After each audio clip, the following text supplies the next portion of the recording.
दोस्तों, बैंकिंग बंधु चैनल में आपका स्वागत है। अगर आप हमारे चैनल पर नए हैं तो आप इस चैनल को सब्सक्राइब कर लीजिए, क्योंकि यहाँ पर हम बैंकिंग से रिलेटेड, फाइनेंशियल सर्विसेज से रिलेटेड, इन्वेस्टमेंट से, इंश्योरेंस से रिलेटेड सब समस्याओं का समाधान आपसे करते हैं। लोन से रिलेटेड सब बातें आपसे करते हैं जो आपको अपना फाइनेंशियल डिसीजन लेने में जानकारी देती हैं और हेल्प करती हैं। आप आज की हमारी चर्चा का विषय रहेगा समय पर लोन चुकाने के फायदे। देखिए, कोई भी काम समय पर होता रहे तो वह फायदे का सौदा होता है, पर समय पर लोन चुकाना और एक तारीख को लोन चुकाते रहना, दोनों में फर्क है। आइए हम चर्चा करते हैं। देखिए, आप किसी भी तारीख को लोन चुका सकते हैं। 1 तारीख, 2 तारीख, 4 तारीख, 6 तारीख, 10 तारीख, पर जो बैंक में आपने तारीख डाली है आप उसी डेट का ईसीएस लगवाइए। अगर 1-2 दिन का भी गैप होता है तो आपके सिबिल में वो दिखाता है कि आपने 2 दिन लेट किया या 1 दिन लेट किया, तो उससे आप ही को नुकसान होता है। इस बात को सुनिश्चित कर लीजिए बैंक के माध्यम से कि आपकी किस्त जिस डेट को जानी चाहिए उसी डेट को जा रही है या नहीं, क्योंकि ये सिबिल पे रिफ्लेक्ट करता है। इसी के कारण आपका जो स्कोर है वो गुड आएगा या एक्सीलेंट आएगा, ये आपके ऊपर डिपेंड करता है। अगर मान लीजिए आप किस्त तो समय पर चुका रहे हैं, 1-2 दिन का डिले भी आपकी सब मेहनत पे पानी फेर सकता है, क्योंकि आपकी कोई गलती नहीं है, पर आपको जानकारी नहीं थी तो इसी का नुकसान उठाना पड़ा। तो इसके कारण से फ्यूचर में भी आपको दिक्कत आएगी। ये देखिए, आपके सब रिकॉर्ड सही हैं, आपने सब समय पे लोन चुकाया, सब समय पे आपने किस्तें दी, आपने 1-2 दिन का भी ध्यान रखा, तो ये चीज़ें ही बेस्ट रहती हैं, यही आपको काम आती हैं। ओवरड्यू, बैंक में आप जानकारी प्राप्त करके ये जान सकते हैं कि आपने अगर 1-2 दिन के लिए भी पैसा अगर नहीं दिया है या मिनिमम आप जमा कराते रहे हैं हमेशा, क्योंकि बैंक में ये रूल रहता है कि आप मिनिमम भी जमा कराते रहेंगे तो आपका खाता एनपीए नहीं होगा, पर मिनिमम जमा कराने से नुकसान आप ही का है। जैसे क्रेडिट कार्ड में आपने खर्चा तो 10,000 का किया, मिनिमम आपने 1,000 जमा किया, तो आपको इंटरेस्ट तो ज़्यादा पे देना पड़ेगा, क्योंकि आपने जो समय पे जमा नहीं किया। ऐसे ही लोन अकाउंट्स में भी मिनिमम जमा कराने पे आपका खाता तो बच जाएगा, पर खर्चे ना जाए जुड़ जाते हैं। आपको जानकारी इस चीज़ की होनी चाहिए कि आप ही का नुकसान है।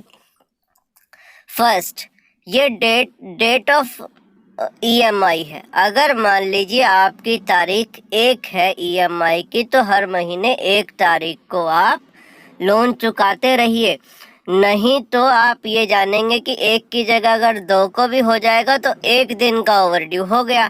1 दिन का ओवरड्यू का मतलब सिबिल में वो दिखेगा।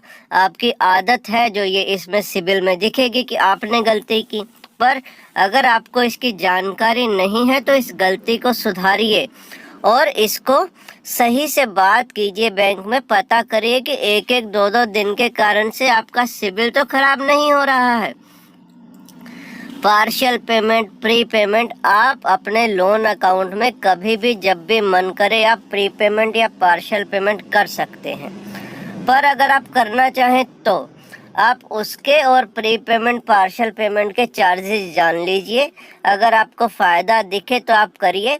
आप अगर ऐसा करते रहेंगे तो मान लीजिए फ्यूचर में आपकी एक आधी किस्त अगर कम भी रह जाती है तो सिबिल पे उसका फ़र्क नहीं पड़ेगा, क्योंकि आपने पहले से ही एडवांस में दे दिया है, तो उसका फ़ायदा आपको मिलेगा। लोन भी जल्दी से बंद हो जाएगा।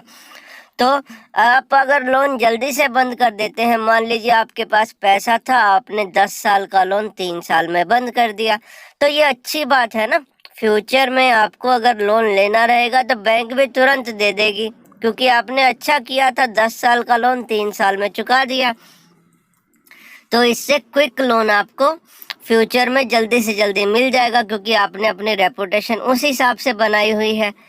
सब तरीके के लोन बैंक में मिलते हैं, पर आपको car loan, home loan, education, personal, जो आपकी ज़रूरत हो आप सोच समझ के उस ज़रूरत के हिसाब से बैंक में चर्चा करने के बाद ही अपना लोन स्वीकृत कराएं कि आपका लोन कौन सा सबसे ज़रूरत का रहेगा, कौन सा सबसे सस्ता रहेगा। आप अपने मन से बैंक में ये नहीं कि पर्सनल लोन अप्लाई कर दिया या कार लोन अप्लाई कर दिया। जो आपको सस्ता रहेगा, बैंक में अपनी रिक्वायरमेंट बताइए, बैंक में आपको बताया जाएगा कि कौन सा अच्छा है। देखिए, बैंक में लोन रखने के फायदे भी हैं, नुकसान भी हैं। किसी चीज़ को आप जितना लंबा चलाएंगे उसकी कॉस्टिंग होती है। गाड़ी आप खरीद के घर पे खड़ी रखिए, इंश्योरेंस आपको कराना रहेगा हर साल, आपकी गाड़ी चल रही है या नहीं चल रही। ऐसे ही आपका अगर होम लोन या कार लोन या पर्सनल लोन चल रहा है, आप उसको समय से भी चला रहे हैं, पर इंश्योरेंस के खर्चे तो लगते हैं। तो इसीलिए जो भी चीज़ें हों समय से होनी चाहिए। आपके पास पैसा है, आप चुकाते रहिए, जो फिक्स्ड खर्चे हैं उससे आप बच जाएंगे। तो उससे सेविंग आप ही की होगी, फिक्स्ड खर्च से बच जाएंगे। वकील की फीस जो हर 3-4 साल में होती है, वैल्यूएशन जो हर 5-7 साल में होती है, और इंश्योरेंस वगैरह जो बैंक हर साल का कंटिन्यू रखती है, वो आपका हर साल का खर्चा बच जाएगा। आप उस पर सेविंग होगी आपकी। तो आपके लोन की एप्लीकेशन फ्यूचर में भी जब आप चाहेंगे तो फटाफट से अप्रूव हो जाएगी। जी, उम्मीद करते हैं ये सारी बातें आपको अच्छी लगी होंगी। तो अगर आप हमारे चैनल पर नए हैं तो इसे अपने दोस्तों के साथ व्हाट्सएप ग्रुप पे ज़रूर शेयर करिए, जिससे वो भी इस जानकारी का फ़ायदा उठा सके और अपने लोन की एप्लीकेशन को फटाफट से अप्रूव करा सके। धन्यवाद।